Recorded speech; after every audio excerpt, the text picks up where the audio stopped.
Let's see. Oh no. New job for a cowboy. See how this sounds. Mommy?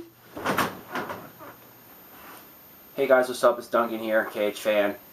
Here to bring you an album review from the Metal Blade record released by Job for a Cowboy called Demonocracy. And just for the occasion, I decided to wear my Demonocracy shirt. For those who aren't familiar with Job for a Cowboy, they are a death metal band based out of Arizona.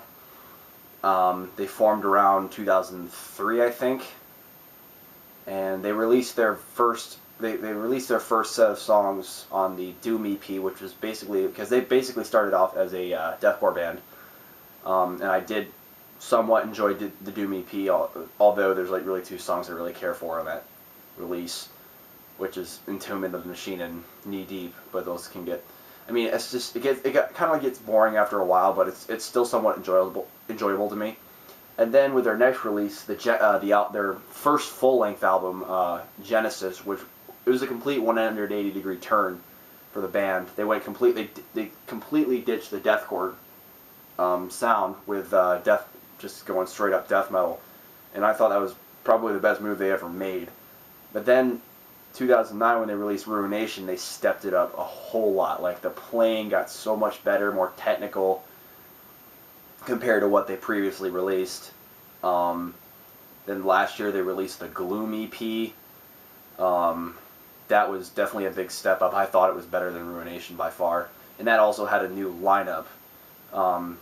Because the guitar player, their old guitar player, I forgot his name, but he left to start a family, basically, which is a completely good reason. And then they let their bassist, Brett Hines, go, because he apparently had some drug addictions. So, yeah. And now they have they have a new guitar player and a new bass player. They have, for their bass player, they have Nick from Cephalic Carnage, and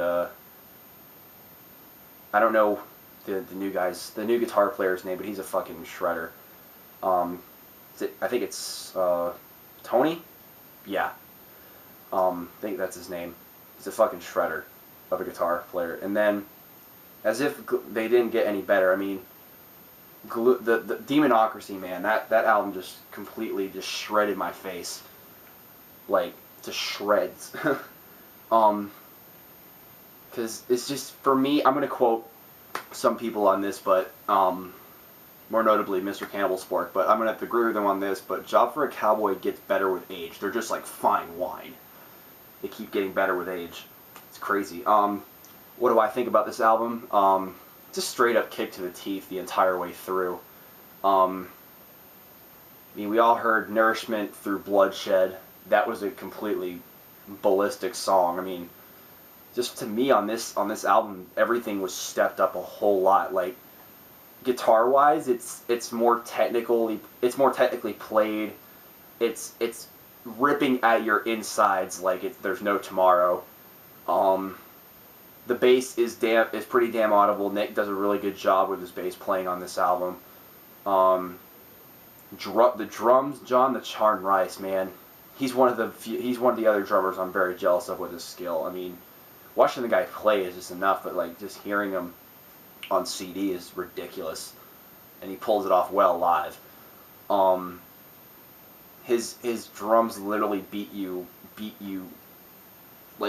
your stomach in until you like can't even breathe, because the drums are just so pounding and chaotic and out of control on this album. It's just like, this is probably the best drumming I've ever heard from this guy by far.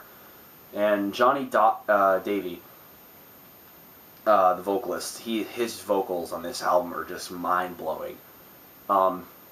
His lows have gotten better, his highs have definitely gotten better, and his live performances really proved that too. Some of the most the standout tracks for me is Children of Deceit, Imperium Wolves, Black Discharge, The Manipulation Stream, and Fearmonger. Those are some of my favorite songs, and also the last track, Tarnished Gluttony, however you want to pronounce that. Those are some of the most standout tracks for me. If I were to pick a favorite out of there, probably have to be Fearmonger or Black Discharge. One of those two. It's just like, I can't even decide because I've heard this album a couple times and it just blows me away with each listen. If I were to give this album a score, I'd have to give it a 9 out of 10.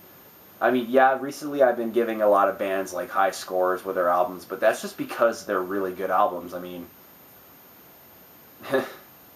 that's all I gotta say. It's just, there's so much good metal that has come out in 2012. It's just ridiculous. I mean, imagine what's coming out later on this year. We're already in our 4th month, and there's already a handful of amazing CDs that have come out in 2012. So, if you guys haven't heard this album, I suggest you guys go pick it up when it comes out on April 10th, which is in 4 days. So I suggest everybody who's a Job for a Cowboy fan or a death metal fan in general to pick this up, because it's a fucking mind-blowing album. By far their best work. They're at their best. They can only get better from here. Yeah, and if you ever get a chance to go see Job for a Cowboy, go see them. They're fucking sick live. If you happen to haven't seen the Metal Alliance tour and it's coming near you, go see that. If not, don't fret, because you'll see them on Summer Slaughter this year with Cannibal Corpse and Between the Buried and Me. But until next time, make sure you subscribe, keep it metal. I'll see you guys later.